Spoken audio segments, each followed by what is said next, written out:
అందరికీ నమస్కారం. ఈరోజు మనం ఓ అద్భుతమైన విషయం గురించి మాట్లాడుకుందాం. అదేంటంటే దయ, దైవత్వం. ఈ రెండింటి మధ్య ఉన్న లోతైన సంబంధం. అసలు ప్రేమ, సేవ అనేవి కేవలం మంచి లక్షణాలేనా, లేకపోతే వాటి వెనుక ఏదైనా దైవికమైన అంశం దాగి ఉందా? పదండి, ఈరోజు ఈ విషయం లోతుగా చూద్దాం. మన ఈ ప్రయాణాన్ని భగవద్గీతలోనే ఒక గొప్ప శ్లోకంతో మొదలుపెడదాం. ఇది ఈరోజు మనం చర్చించుకోబోయే ప్రతి అంశానికి ఒక పునాదిలాంటిది. ఈ శ్లోకంలో శ్రీకృష్ణుడు అసలైన భక్తుడి లక్షణాలేంటో వివరిస్తున్నాడు. అయితే ఆ లక్షణాలు మనం సాధారణంగా ఊహించేదానికంటే చాలా భిన్నంగా ఉంటాయన్నమాట. చూడండి, ఈ శ్లోకం భక్తికి ఒక కొత్త అర్థాన్నిస్తోంది. భక్తి అంటే ఏంటి? కేవలం దేవుణ్ణి ప్రేమించడమేనా? కాదు, ఆ ప్రేమనే ప్రతి జీవి మీద కరుణగా చూపించడం.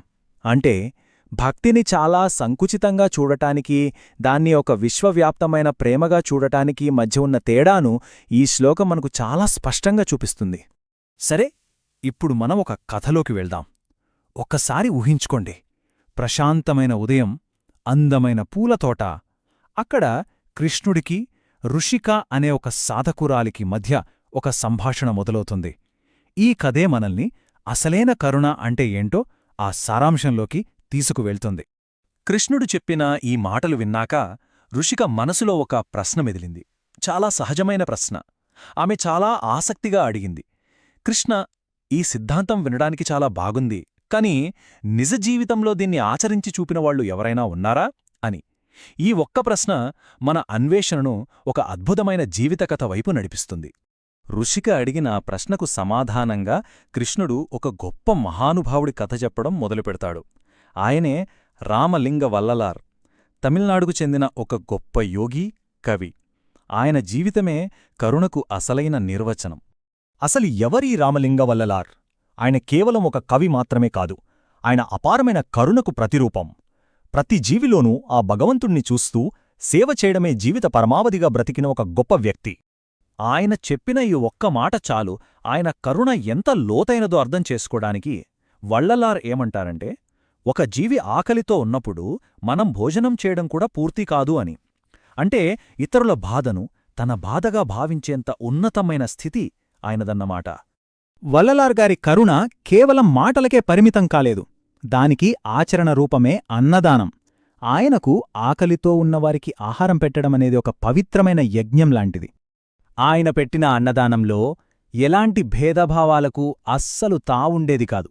కులం, మతం, పేద, గొప్ప ఇలాంటివేమీ చూడకుండా ఆకలితో వచ్చిన ప్రతి ఒక్కరినీ సమానంగా ఆదరించి భోజనం పెట్టేవారు. ఆయన దృష్టిలో సేవలో సమానత్వం అనేది చాలా ముఖ్యమైన సూత్రం.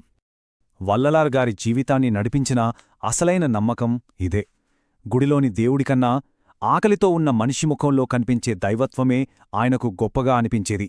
అందుకే వాళ్ళ ఆకలి తీర్చడమే నిజమైన పూజ అని ఆయన బలంగా నమ్మారు. వల్లలార్ కథ వినడం పూర్తయ్యాక ఋషిక మనసులో ఒక కొత్త ఆలోచన, ఒక కొత్త గ్రహింపు మొదలయ్యాయి. అసలా గ్రహింపేంటో చూద్దామా? వల్లలార్ కథ విన్న వెంటనే ఋషికకు అంత స్పష్టంగా అర్థమైపోయింది.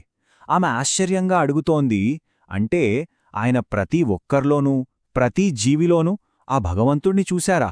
ఇది బహుశా మనందరి మదిలో కూడా మెదిలే ప్రశ్నే.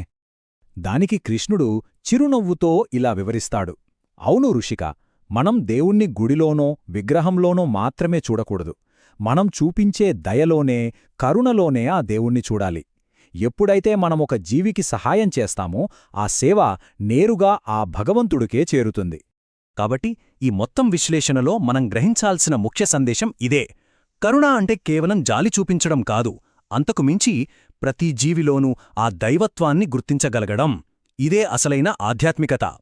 ముగించే ముందు ఒక చిన్న ఆలోచన. మన రోజువారీ జీవితంలో మనం చేసే చిన్న చిన్న సహాయాలలో, మనం చూపించే దయలో ఆ దైవిక అంశాన్ని మనం ఎలా గుర్తించగలం? ఒక్కసారి ఆలోచించండి. ఈ ఆలోచనతోనే ఈనాటి మన చర్చను ముగిద్దాం.